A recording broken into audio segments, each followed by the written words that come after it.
आदाब, ये आकाशवाणी है। खबरों के साथ मैं अर्जुमंद अली खान।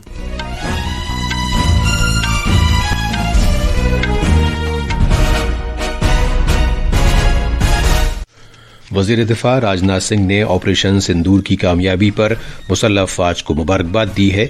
उन्होंने कहा कि न्यूक्लियाई हथियार पाकिस्तान के हाथों में महफूज नहीं हैं और उन्हें IAEA को अपने कंट्रोल में ले लेना चाहिए। जम्मू कश्मीर के पुलवामा जिले के नादेर गांव में सिक्योरिटी दस्तों के साथ एक तसादुम में 3 दहशतगर्द हलाक हो गए हैं। फौज ने मणिपुर के चांदेल जिले में 10 शोरिश पसंदों को हलाक कर दिया है। बलोच कौम परस्त रहनुमाओं ने खित्ते में दहाइयों से तशद्दुद और जबरन गुमशुदगियों का हवाला देते हुए पाकिस्तान से आज़ादी का ऐलान किया है और खेलो इंडिया यूथ गेम्स 2025 आज शाम पटना में इख्तिताम पजीर होंगे। अब खबरें तफसील से। वज़ीर दिफा राजनाथ सिंह ने कहा है कि ऑपरेशन सिंदूर महज एक ऑपरेशन का नाम नहीं है, बल्कि ये एक अज़्म और नज़्बुल ऐन है, जिसके जरिए भारत ने यह दिखाया है कि वो न सिर्फ मुल्क का दिफा कर सकता है, बल्कि वक्त आने पर सख्त फैसले भी किए जा सकते हैं। वज़ीर दिफा ने यह बात आज सुबह श्रीनगर में फौज की 15वीं कोर के हेडक्वार्टर में फौजियों से खिताब करते हुए कही। उन्होंने कहा कि यह ऑपरेशन सिंदूर एक ऐसा ख्वाब था जिसको हर फौजी ने देखा था और उन्होंने वादी में या बनकरों में छुपे हुए हर दहशतगर्द को वहां से जाकर निशाना बनाया और दहशतगर्दों के ठिकानों को तबाह करके ही वापस आए। हर आतंकी ठिकाना, चाहे वह घाटियों में छुपा हो या बंकरों में दबा हो, हम वहां पहुंचेंगे और दुश्मन की छाती चीर कर हम उन आतंकी ठिकानों को खत्म करके ही हम वापस लौटेंगे। ऑपरेशन सिंदूर आतंकवाद के खिलाफ भारत द्वारा चलाई गई अब तक के इतिहास की यह सबसे बड़ी कार्रवाई है। जनाब राजनाथ सिंह ने कहा कि चैलेंज से भरे हुए इन हालात में मुझे फौजियों पर इंतहाई फख्र है। जनाब राजनाथ सिंह ने कहा कि वजीर आजम की शानदार क़यादत और रहनुमाई में फौजियों ने ऑपरेशन सिंदूर से जो कामयाबियां हासिल की हैं, उसने पूरे मुल्क का सर फख्र से बुलंद कर दिया है। हमारे प्रधानमंत्री माननीय नरेंद्र मोदी जी के कुशल नेतृत्व और मार्गदर्शन में ऑपरेशन सिंदूर के दौरान आपने जो कुछ भी किया है, उस पर पूरे देश को गर्व की अनुभूति हो रही है। मैं अभी भले ही आपका रक्षा मंत्री हूं, लेकिन उससे पहले तो मैं भारत का एक नागरिक हूं। रक्षा मंत्री के साथ साथ मैं आज भारत के नागरिक के रूप में भी आप सबके प्रति आभार व्यक्त करने के लिए यहाँ मौजूद हूं। इससे पहले वजीर दिफा राजनाथ सिंह 7 मई को शुरू किए गए ऑपरेशन सिंदूर के बाद के हालात का जायजा लेने के लिए श्रीनगर पहुंचे थे। उन्होंने फौजी अमले से बातचीत की और पाकिस्तान के खिलाफ ऑपरेशन सिंदूर की कामयाबी के लिए उन्हें मुबारकबाद दी।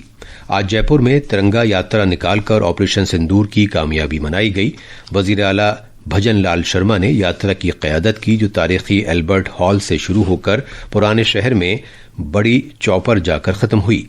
बीजेपी के बहुत से रहनुमा, रियासती वजारती कौंसिल के मेंबर, रूहानी पेशवा, आजमूदाकार फौजी, NCC के कैडेट्स और मुख्तलिफ कारोबारी और समाजी तंजीमों के अरकान इस यात्रा में शामिल हुए।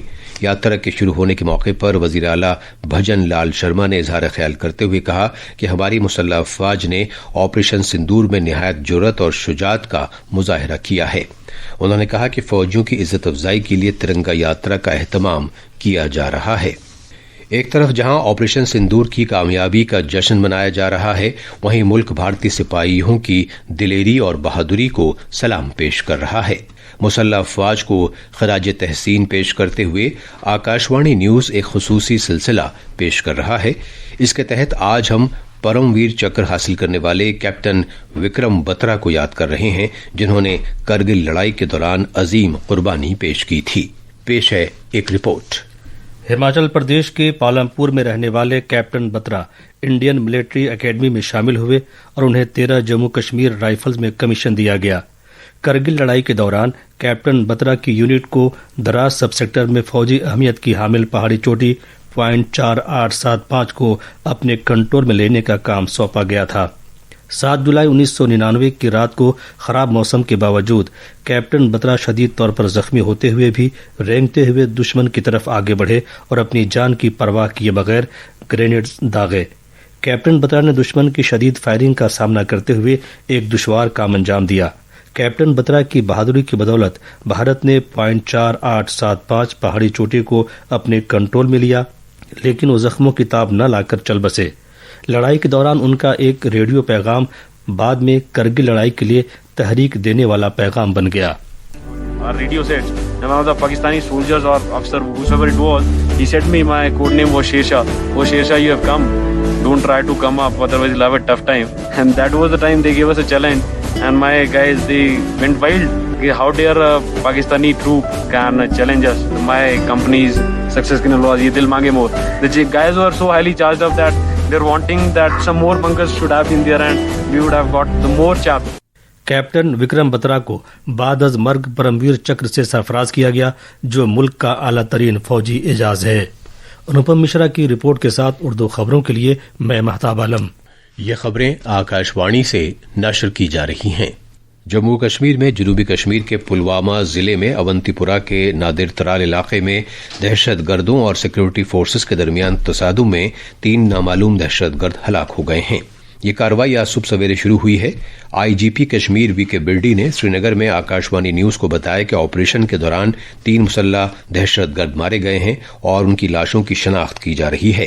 اس سے پہلے نادر ترال علاقے میں دہشت گردوں کی موجودگی کے بارے میں خصوصی معلومات ملنے کے بعد آج صبح سویرے مشترکہ افواج جموں کشمیر پولیس اور سی آر پی ایف نے علاقے کا محاصرہ کر کے تلاش کی کارروائی شروع کی تھی. بھارتی فوج نے منی پور کے چاندیل ضلع کے تحت کھینگجوئے سب ڈویژن کے نیو سمتل میں پہاڑوں میں واقع مشتبہ شورش پسند گروپ کے 10 کارکنوں کو ہلاک کر دیا. فوج کی مشرقی کمانڈ نے سوشل میڈیا کی ایک پوسٹ پر کہا ہے کہ ایک مخصوص خفیہ معلومات کی بنیاد پر علاقے میں کارروائی کا آغاز کیا گیا تھا. کارروائی کے دوران مشتبہ کارکنوں نے فوج پر فائرنگ کی اور اس کے بعد جوابی گولی باری میں 10 کارکن ہلاک ہو گئے. ان کے قبضے سے ہتھیار اور گولہ بارود برآمد کیا گیا ہے. آج سپریم کورٹ نے کہا ہے کہ وقف ترمیمی قانون 2025 کے قانون کے جواز کو چیلنج کرنے والی درخواستوں پر کوئی عبوری ریلیف دینے کے سوال پر وہ 20 مئی کو غور کرے گی. چیف جسٹس بی آر گوئی اور جسٹس آگسٹین جارج مسیح پر مشتمل بینچ نے وکیل کپل سبل اور سالیسیٹر جنرل تشار مہتا سے کہا ہے کہ وہ 19 مئی تک اپنے مختصر تحریری دلائل داخل کریں. کپل سبل اس معاملے میں اس قانون کو چیلنج کرنے والوں کی پیروی کر رہے ہیں جبکہ سالیسیٹر جنرل تشار مہتا سرکار کی نمائندگی کر رہے ہیں. تمل ناڈو کے بلوں کے معاملے میں سپریم کورٹ کے فیصلے کے بعد صدر جمہوریہ دروپدی مرمو نے سپریم کورٹ کو ایک ریفرنس بھیجا ہے جس میں عدالت عالیہ سے 14 نکات کے جوابات دینے کو کہا گیا ہے. بلوچ قوم پرست رہنماؤں نے خطے میں دہائیوں سے جاری تشدد، جبری گمشدگیوں اور انسانی حقوق کے خلاف ورزیوں کے بعد پاکستان سے آزادی کا اعلان کر دیا ہے. سوشل میڈیا کے سبھی پلیٹ فارمز پر بلوچستان جمہوریہ کے نام کے تحت آزاد بلوچ مملکت بلوچستان کے مجوزہ قومی پرچم اور نقشوں کی تصاویر چھائی رہیں. سرکردہ بلوچ کارکن اور ادیب میر یار بلوچ نے کہا ہے کہ پاکستان مقبوضہ بلوچستان میں عوام آزاد مملکت کے مطالبے پر سڑکوں پر اتر آئے ہیں اور انہوں نے بلوچستان پاکستان نہیں ہے کا اعلان کرتے ہوئے بڑے پیمانے پر احتجاج شروع کر دیے ہیں. کھیلو انڈیا یوتھ گیمز 2025 آج اختتام پذیر ہو جائیں گے. ان کی اختتامی تقریب شام 6:30 بجے پٹنہ کے کنکر باغ میں پاٹلی پتر سپورٹس کمپلیکس میں ہوگی. یہ کھیل کود مقابلے اس ماہ کی 4 تاریخ کو شروع ہوئے تھے. مہاراشٹر 149 تمغوں کے ساتھ ان مقابلوں میں سر فہرست رہا. اس نے سونے کے 56، چاندی کے 43 تمغے حاصل کیے. آخر میں خاص خبریں ایک بار پھر. وزیر دفاع راجناتھ سنگھ نے آپریشن سندور کی کامیابی پر مسلح افواج کو مبارکباد دی ہے. انہوں نے کہا کہ نیوکلیائی ہتھیار پاکستان کے ہاتھوں میں محفوظ نہیں ہیں اور انہیں IAEA کو اپنے کنٹرول میں لے لینا چاہیے. جموں کشمیر کے پلوامہ ضلع کے نادر گاؤں میں سیکورٹی دستوں کے ساتھ ایک تصادم میں 3 دہشت گرد ہلاک ہو گئے ہیں. فوج نے منی پور کے چاندیل ضلع میں 10 شورش پسندوں کو ہلاک کر دیا ہے.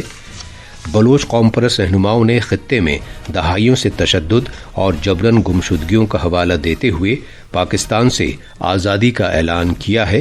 اور کھیلو انڈیا یوتھ گیمز 2025 آج شام پٹنہ میں اختتام پذیر ہوں گے. اس کے ساتھ ہی خبروں کا یہ بلیٹن ختم ہوا.